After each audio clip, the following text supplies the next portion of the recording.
चैत्र मास की 10वीं तिथि को दशा माता का पर्व मनाया जाता है। इस बार दशा माता का पर्व 4 अप्रैल को है। इस दिन दशा माता की कथा पढ़ने से 10 गुना अधिक फल मिलता है। मान्यता है कि दशा माता की पूजा और कथा पढ़ने से घर में सुख समृद्धि आती है। तो दोस्तों, आज की वीडियो में हम आपको दशा माता की पौराणिक कथा सुनाने वाले हैं, पवित्र कथा सुनाने वाले हैं। तो आप भी इस कथा को पूरा सुनिएगा, क्योंकि किसी भी व्रत कथा को आधा अधूरा छोड़ना पाप होता है। तो आप भी थोड़ा सा टाइम निकाल करके इस कथा को अवश्य ही पूरा सुनिएगा। देखिए दोस्तों, दशा माता की कहानी का हिंदू धर्म में विशेष ही महत्व है। मान्यता है कि इस व्रत के प्रभाव से व्यक्ति का बुरा समय जल्दी दूर चला जाता है और अच्छा समय वापस आ जाता है। कहा जाता है कि जब किसी व्यक्ति की दशा खराब चल रही होती है तो उसके सभी कार्य में रुकावट और बाधाएं आने लगती हैं। इसीलिए दशा माता का व्रत करके माँ दशा को बुरे समय को शीघ्र दूर करने के लिए मनाया जाता है। पौराणिक मान्यता के अनुसार प्रत्येक सुहागन या विधवा स्त्री को घर की दशा सुधारने एवं सुख समृद्धि लाने के लिए दशा माता का व्रत अवश्य ही करना चाहिए। इसका पूजन अवश्य ही करना चाहिए और दशा माता की कहानी तो हर किसी को ही सुननी चाहिए। तो दोस्तों, चलिए बताते हैं आपको दशा माता की व्रत की कथा। वैसे तो दशा माता की कहानी में बहुत सी कथाएं प्रचलित हैं, परंतु राजा नल और रानी दमयंती की कहानी मुख्यतः पढ़ी और सुनी जाती है। हम यहाँ आपको राजा नल और दमयंती की प्रचलित कहानी का विवेचन करेंगे। तो दोस्तों, दशा माता की कथा कुछ इस प्रकार से है। एक समय की बात है, नरवलकोट राज्य में राजा नल और रानी दमयंती अपने 2 पुत्रों, पुत्र वधुओं और पोत्रों के साथ सुखपूर्वक जीवन व्यतीत कर रहे थे। उनके राज्य में प्रजा भी धन धान्य से संपन्न और सुखी थी। एक दिन राजमहल में एक ब्राह्मणी आई और रानी से बोली कि हे रानी, दशा का डोरा ले लो, इसकी पूजा करके आप अपने गले में इसको बांध लेना, जिससे आपके परिवार में सुख समृद्धि बनी रहेगी। ऐसा सुनकर के रानी ने डोरा ले लिया और विधि अनुसार पूजा करके उसको अपने गले में बांध लिया। एक दिन राजा का ध्यान रानी के गले में बंधे उस डोरे पर गया तो उन्होंने आश्चर्य से पूछा कि रानी, आपने इतने हीरे जवाहरात के बीच में ये मामूली सा धागा क्यों पहन रखा है? और रानी के कुछ बोलने से पहले ही राजा ने उस धागे को तोड़ करके जमीन पर फेंक दिया। रानी ने दौड़ करके उस धागे को उठाया और उसे पानी में घोल करके पी गई। उन्होंने रुष्ट होकर के राजा से कहा कि हे राजा, ये दशा माता का धागा था, आपको इसका अपमान नहीं करना चाहिए था। राजा ने इस पर कुछ ध्यान ही नहीं दिया। एक दिन राजा जब सो रहे थे तो उन्होंने स्वप्न में एक बूढ़ी माता को महल में आते हुए देखा और माता लक्ष्मी को महल से जाते हुए देखा। राजा ने प्रातः होते ही सारा स्वप्न रानी दमयंती को कह सुनाया। रानी बोली, महाराज, आपने हमारी अच्छी दशा को जाते हुए और बुरी दशा को आते हुए देखा है, इसीलिए हे महाराज, अब हमें यहाँ नहीं रुकना चाहिए। दोनों ने फैसला करके अपनी बहुओं को उनके पीहर भेज दिया और पुत्रों को राजा भील के पास छोड़ करके एक पुत्र को लेकर के वो उस देश को छोड़ करके वहां से चले गए। कुछ समय चलने के पश्चात राजा नल के सेठ मित्र का गांव आया। दूतों ने राजा नल के आगमन की खबर सेठ को सुनाई और बताया कि राजा रानी और उसका पोता सब फटे हाल पैदल आ रहे हैं। यह सब सुनकर के सेठ ने दूतों से कहा कि हवेली में सेठानी और बहुएं क्या सोचेंगे कि ये कैसा दोस्त है। इसीलिए उन्होंने बाहर वाले कमरे में ही उनको ठहरा दिया। जिस कमरे में राजा नल और रानी दमयंती को ठहराया गया था, वहां मोर की तस्वीर खूंटी पर सेठानी का नौलखा हार टंगा था।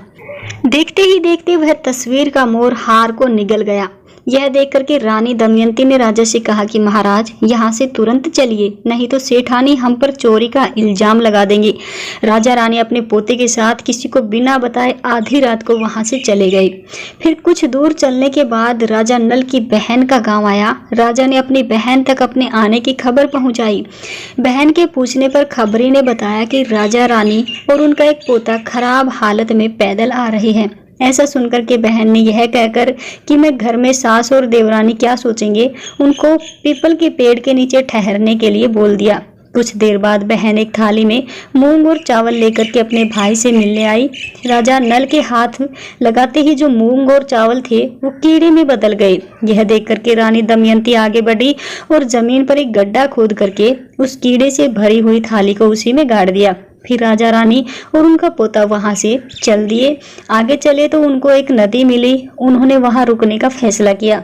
राजा नल ने तितर मार करके रानी को दिया और कहा कि हे रानी, मैं पोते के साथ नदी में स्नान करके आता हूँ, तब तक आप तितर पका देना। जब राजा वापस आए तो रानी ने बड़े आश्चर्य से कहा कि पके हुए तितर भी हांडी में से उड़ गए और राजा ने भी दुखी स्वर में रानी से बताया कि मुझसे पोता नदी में बह गया। दोनों दुखी होकर के विलाप करते हुए वहां से चले गए। आगे चल कर के एक गांव में उनको एक सूना बाग दिखा और उन्होंने वहां विश्राम करने का फैसला किया। जब बाग की मालकिन वहां आई तो उसने देखा कि सूखे बंजर बाग में कोपलें फूट रही हैं। मालकिन की नजर राजा और रानी पर पड़ी तो पूछने लगी कि तुम लोग कौन हो? राजा ने उत्तर दिया कि हम मुसाफिर हैं और रहने की जगह ढूंढ रहे हैं। यह सुनकर मालकिन ने उनको वहीं रहकर बाग की रक्षा करने के लिए कहा।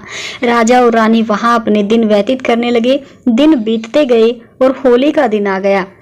उस दिन जब राजा नल कुएं में पानी भर रहे थे तो बार बार उनकी बाल्टी में सूत की कोकड़ी और हल्दी की गांठ आ रही थी और वो बार बार उसको वापस कुएं में फेंकते जा रहे थे। रानी ने जब राजा को ऐसे करते हुए देखा तो पूछा कि हे स्वामी, ये आप क्या कर रहे हैं? तब राजा ने रानी को उसका कारण बताया। राजा की बात सुनकर के रानी ने कहा कि अगली बार जब आपकी बाल्टी में सूत की कोकड़ी और हल्दी की गांठ आए तो आप वो मुझे दे दीजिएगा। आज दशा माता का व्रत है और उस सूत की कोकड़ी और हल्दी की गांठ से मैं उनकी पूजा करूंगी और वो धागा बनाऊंगी। यह सब सुनकर के राजा नाराज हुए और बोले कि रानी, आपकी ही वजह से आज हमारी ये दशा हुई है और आप फिर से वही सब करना चाहती हैं। परंतु जब बाल्टी वापस यही वस्तुएं आई बाल्टी में तो राजा ने उन्हें रानी को सौंप ही दिया। रानी ने होलिका दहन के दिन होली को झाल दिखा करके अगले दिन दशा माता का व्रत किया और डोरा लिया। दशा माता की कथा के अनुसार फिर समय बीतता गया। एक दिन राजा रानी के पास गए और बोले कि हे रानी, नगर के राजा ने स्वयंवर रखा है, मैं वहां जाऊंगा, इसलिए आप मेरे कपड़े धो दीजिए। राजा की बात सुनकर के रानी बोली, महाराज, इस दशा में भी आप वहां जाना चाहते हैं? इस पर राजा ने उत्तर दिया कि रानी, मेरी दशा खराब है परंतु दिल तो राजाओं का ही है। राजा नल स्वयंवर में पहुंचे और राजकुमारी ने भी सभी राजाओं और राजकुमारों को छोड़ करके राजा नल के गले में वरमाला डाल दिया। वहां मौजूद सभी लोग हैरान रह गए। तब विद्वानों की सलाह से राजकुमारी को एक बार फिर से उनका वर चुनने को कहा, परंतु इस बार भी राजकुमारी ने राजा नल को ही अपना वर चुना। यह देख करके नगर के राजा क्रोधित हो गए और बोले, मैं इस माली को अपनी पुत्री का विवाह नहीं करने दूंगा। तब सभी ने विचार विमर्श करके एक प्रतियोगिता रखी जिसमें सभी राजाओं और राजकुमारों को शिकार करना होगा और जिसका शिकार सबसे अच्छा होगा उसका विवाह राजकुमारी से हो जाएगा। सभी राजा और राजकुमार प्रतियोगिता में भाग लेने के लिए तैयार हो गए। राजा नल को बूढ़ा घोड़ा और जंग लगी हुई तलवार दी गई। उन्होंने घोड़े को एक थपकी मारी और कहा कि अगर मैं असली राजपूत हूँ तो धारदार तलवार हो जाए और जवान घोड़ा हो जाए, और ऐसा ही हुआ। कुछ समय पश्चात सारे राजा और राजकुमार अपने अपने शिकार के साथ राजमहल पहुंचे। किसी के भी शिकार से नगर के राजा संतुष्ट नहीं हुए और सिपाहियों को उस माली को ढूंढने को कहा। राजा की आज्ञा से सिपाही जंगल में पहुंचे तो देखा कि राजा नल पेड़ के नीचे सो रहे थे। शिकारियों ने उन्हें जगा करके शिकार के बारे में पूछा। राजा नल ने शिकारियों को उत्तर दिया कि मेरा शिकार सेल की खाल है जो कि पेड़ पर टंगा हुआ है, ले जाओ। शिकार देख करके नगर के राजा खुश हो गए और बोले कि ये है असल राजपूत का शिकार। फिर नगर के राजा ने खुशी खुशी अपनी पुत्री का विवाह माली यानी कि राजा नल के साथ कर दिया। राजा नल अपनी नई रानी को लेकर के बाग में आए। रानी दमयंती ने छोटी रानी का अच्छे से स्वागत किया। एक दिन जब दोनों रानी बाग में बैठी हुई थी तो रानी दमयंती छोटी रानी से बोली कि रानी, आज तो अपने नगर में बिजली चमक रही है। रानी दमयंती की बात सुनकर के छोटी रानी आश्चर्य से बोली कि दीदी, अपना नगर भी है? रानी दमयंती ने उत्तर स्वरूप छोटी रानी को सारा हाल कह सुनाया। छोटी रानी ने अपने पिता के पास जाकर के सारी बात बताई। नगर के राजा ने यह वृतांत सुन करके राजा नल से क्षमा मांगी और बहुत से हीरे जवाहरात और घोड़े इत्यादि देकर के उनको अपने नगर के लिए रवाना किया। चलते चलते रास्ते में नदी के किनारे उनको एक धोबन मिली जिसके पास राजा नल का पोता था। धोबन ने राजा रानी को पोता सौंपते हुए कहा कि मुझे ये नदी किनारे मिला था। राजा ने खुश होकर के धोबन को बहुत सारे हीरे और जवाहरात दिए और पोते को लेकर के वहां से चल दिए। कुछ दूर आगे चले तो राजा की बहन का गांव आया। राजा ने बहन तक अपने आने की खबर सुनाई। खबर पहुंच आई। बहन ने दूत से पूछा कि वो लोग कैसे आ रहे हैं, किस हाल में आ रहे हैं। तो दूत बोला कि इस बार बहुत से हीरे जवाहरात लेकर के धन धान्य के साथ आ रहे हैं। इस पर बहन बोली कि उन्हें मेरे महल में ले आओ। जब रानी दमयंती को ये खबर मिली कि वो बहन से बोली, नहीं बाई जी, हम तो उसी पीपल के पेड़ के नीचे रुकेंगे। कुछ देर बाद बहन बहुत से पकवान और मिष्टान के साथ वहां आई। यह देखकर के रानी दमयंती आगे बढ़कर के जमीन पर जो चावल और मूंग गड़ाए थे वो निकाल लिए। उन्होंने देखा कि वो हीरे मोती में बदल चुके हैं। रानी दमयंती ने सारे हीरे जवाहरात अपनी ननद को दे दिए और बोली कि ये लो भाई जी, आपकी अमानत। और बहन को हीरे जवाहरात दे करके वो वहां से चल दिए। कुछ दूर चलने पर राजा के मित्र सेठ का गांव आया। सेठ को जब इसकी सूचना मिली तो सेठ ने दूत से पूछा कि वे कौन लोग आ रहे हैं, कैसे आ रहे हैं, किस हाल में आ रहे हैं। दूत बोला कि इस बार बहुत से हीरे जवाहरात और धन धान्य के साथ वो आ रहे हैं। दूत की खबर सुनकर के सेठ बोला कि उन्हें हवेली में ले आओ। राजा नल को इस बात की खबर मिली तो वो बोले कि हम तो बाहर वाले कमरे में ही रुकेंगे। सेठानी फौरन उनके लिए हलवा बना करके ले आई। रानी दमयंती ने हलवा उठाकर मोर की तस्वीर के मुंह में डाल दिया और मोर ने सेठानी का नौलखा हार वापस बाहर फेंक दिया। रानी दमयंती ने सेठानी को हार देते हुए कहा कि हमारी दशा खराब थी परंतु नीयत खराब हमारी नहीं थी।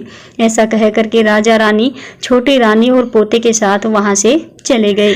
रास्ते में उन्होंने भील राजा के पास से अपने पुत्रों को लिया और अपने नगर की ओर आगे बढ़ने लगे। जब नगर वासियों ने राजा नल को अपने परिवार सहित नगर में प्रवेश करते हुए देखा तो वे बहुत खुश हुए और गाजे बाजे और ढोल नगाड़ों के साथ उनका स्वागत किया। राजा रानी अपने पूरे परिवार के साथ पहले की तरह रहने लगे और सुखी जीवन व्यतीत करने लगे। जैसे दशा माता ने राजा नल और रानी दमयंती की बुरी दशा को अच्छी दशा में बदल दिया, वैसे ही इस दशा माता की कहानी को पढ़ने और सुनने वाले हर व्यक्ति पर माँ अपनी कृपा बनाए रखे। तो दोस्तों ये थी दशा माता की कथा, दशा माता की सच्ची कहानी। उम्मीद करते हैं आपको हमारे द्वारा बताई गई ये कथा अच्छे से समझ आई होगी। आप इस कथा को अन्य लोगों के साथ भी शेयर कीजिएगा। और आपको एक बात और बता दें कि दशा माता की व्रत की विधि क्या है। देखिए दोस्तों, दशा माता का व्रत एवं पूजन चैत्र मास के कृष्ण पक्ष की 10वीं तिथि को किया जाता है। व्रत और पूजन के साथ साथ दशा माता की कहानी पढ़ने और सुनने का भी अत्यधिक महत्व होता है। इस व्रत में होली के दूसरे दिन से पूजन प्रारंभ करके 10वें दिन समापन किया जाता है। व्रत करने वाली स्त्री प्रातः स्नान आदि करके पूजन सामग्री एकत्रित करती हैं और फिर पूजा करती हैं और दशा माता की कथा पढ़ती या सुनती हैं। पूजन विधि कुछ इस प्रकार से है कि सबसे पहले घर की रसोई स्वच्छ दीवार चुन करके उस पर स्वास्तिक आपको बनाना है। तत्पश्चात स्वास्तिक के पास मेहंदी एवं कुमकुम से बिंदियां वहां बनानी है आपको। स्वास्तिक को गणेश जी एवं बिंदियों की दशा माता के रूप में धूप, दीप, नवद्य, अगरबत्ती, चावल, सुपारी, मोली, रोली इत्यादि से आपको पूजन करना है। तत्पश्चात एक सफेद धागा लेकर के उसको हल्दी से आपको रंग लेना है और उसमें गठान आपको बना लेने हैं। इसे दशा माता की बेल कहते हैं, जिसका पूजन करके गले में धारण किया जाता है। इस धागे को पूरे साल गले में धारण करने का विधान है। अगले वर्ष पूजन करके ही धागा उतारते हैं और दूसरा धागा पहनते हैं। पूजन के अंत में दशा माता की कहानी पढ़ी जाती है। व्रत करने वाली स्त्रियां दिन में एक समय ही भोजन करती हैं। तो दोस्तों ये थी दशा माता के व्रत के बारे में कुछ जानकारी, कहानी, कथा।